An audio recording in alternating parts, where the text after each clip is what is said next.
মৃত্যুর আগে বেতন হলো না প্রিন্সিপাল রেজাউল করিমের, এই নিয়ে আক্ষেপ পুরো পরিবারের। বেসরকারি একটি প্রতিষ্ঠানে চাকরি করতেন রেজাউল করিম। নিজ গ্রামে কলেজ স্থাপনের কারণে বেসরকারি চাকরি ছেড়ে যোগ দেন কলেজে। কলেজটির নাম আসাদুজ্জামান হুসনিন কিয়াবাগান আদর্শ কলেজ। চাকরিতে যোগদান করেন 2004 সালে। যোগদানের পর থেকেই কলেজটি এমপিও না হবার কারণে বিনা বেতনে চাকরি করতেন রেজাউল করিম। আশা ছিল মৃত্যুর পূর্বে কলেজটি এমপিওভুক্ত হবে, কিন্তু স্বপ্ন শুধু স্বপ্নই থেকে গেল তার।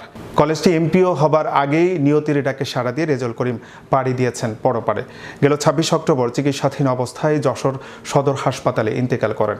এলাকাবাসী জানান, উক্ত এলাকায় বেসরকারি স্কুল, কলেজ, মাদ্রাসা ও এতিমখানা সহ বিভিন্ন প্রতিষ্ঠায় তিনি স্বার্থহীনভাবে কাজ করেছেন।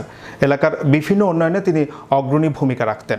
কলেজের ইংরেজি প্রভাষক তরিকুল ইসলাম জানান, কলেজটির কারিগরি শাখাটি চলতি বছরে এমপিও হলেও মানবিক বিভাগের বেতন হয়নি। কলেজের অধ্যক্ষ রেজাউল করিম বিনা বেতনে মানবেতর জীবনযাপন করতেন। তিনি আরও জানান, অধ্যক্ষ রেজাউল করিমের 3 সন্তান, সকলেই উচ্চশিক্ষায় অধ্যয়নরত। বড় ছেলে ইংরেজি বিষয়ে মাস্টার্স, 2 কন্যাও ইংরেজিতে মাস্টার্সে অধ্যয়নরত। তাদের লেখাপড়ার খরচ চালাতে হিমশিম খেতে হতো রেজাউল করিমকে।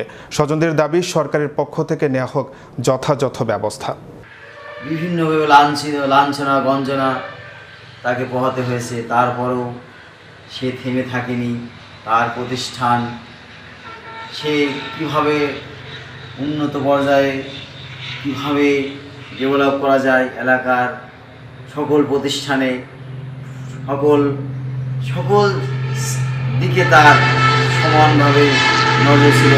অধ্যক্ষ রেজাউল করিম একজন শিক্ষানুরাগী, একজন দায়িত্বশীল একজন অধ্যক্ষের নাম, যিনি দীর্ঘ 18 বছর যাবৎ এই প্রতিষ্ঠানকে হাতে গড়েছেন। যে প্রতিষ্ঠানের সামনে আমরা দাঁড়িয়ে কথা বলছি, এই প্রতিষ্ঠানটাকে তিনি সন্তান তুল্যভাবে নিজের সন্তানের মতো আগলে রেখে এই প্রতিষ্ঠানটাকে খেয়ে না খেয়ে অজস্র কষ্ট করে আমরা ইতিমধ্যেই জেনেছি যে 18 বছর যাবৎ তিনি এই প্রতিষ্ঠানে একদম বিনা বেতনে কাজ করে এই প্রতিষ্ঠানটাকে একটু একটু করে তিলে তিলে গড়ে এই প্রতিষ্ঠানটিকে তিনি দাঁড় করিয়েছেন।